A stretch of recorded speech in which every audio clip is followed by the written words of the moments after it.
Your lab will be scheduled in either room B2-136 or 138. And on your schedule, the time slots for your labs have a code showing the letter L and your section number after the course number, such as Chem 1106L21.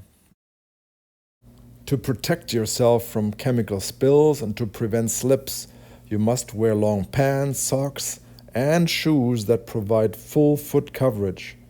Your shoes must be made of material that resists rapid penetration by spilled liquids or sharps and have heels with a broad base less than 4 centimeters in height.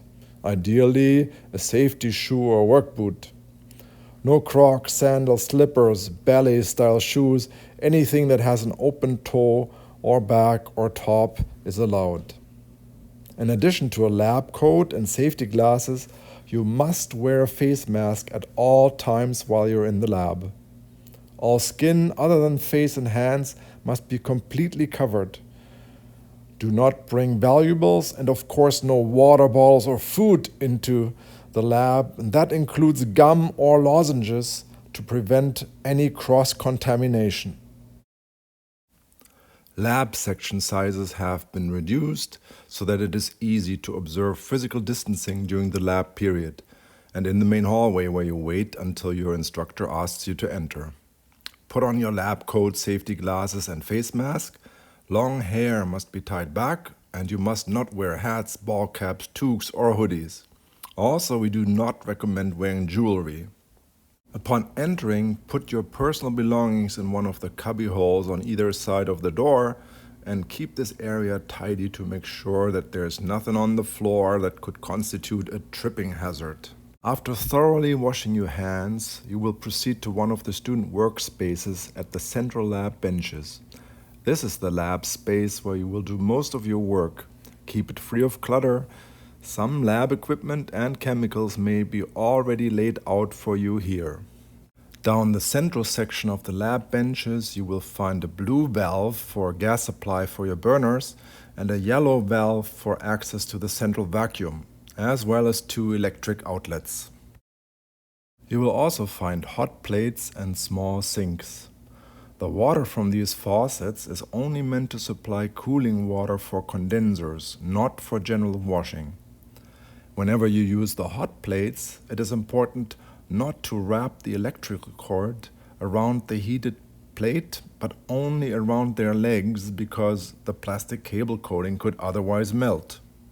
There are drawers and cupboards below the workspaces where various lab equipment is stored. Each drawer and cupboard is labeled.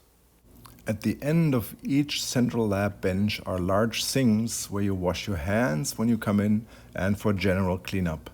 Paper towels and a waste paper container are under the sinks. At 2 of the sinks are large carboys with distilled water to refill distilled water bottles. Do not waste that water to wash any items. Wash your glassware with tap water and use the distilled water from your water bottles for the final rinses. Should you ever get any chemical into your eyes, it is super important to rinse the eye or eyes immediately with plenty of cool running water. So you find the nearest faucet and flush your eyes and alert people around you. While this initial flushing occurs, your instructor will get the portable eye wash bottle from the instructor's desk. This will allow to continue rinsing while you get guided to the eye wash fountain at the sink near the door at the hallway. To operate, you pull the large bar toward you and that turns on the water. You may need to use your hands to pry your eyelids open. It is important that the water makes full contact with your eye.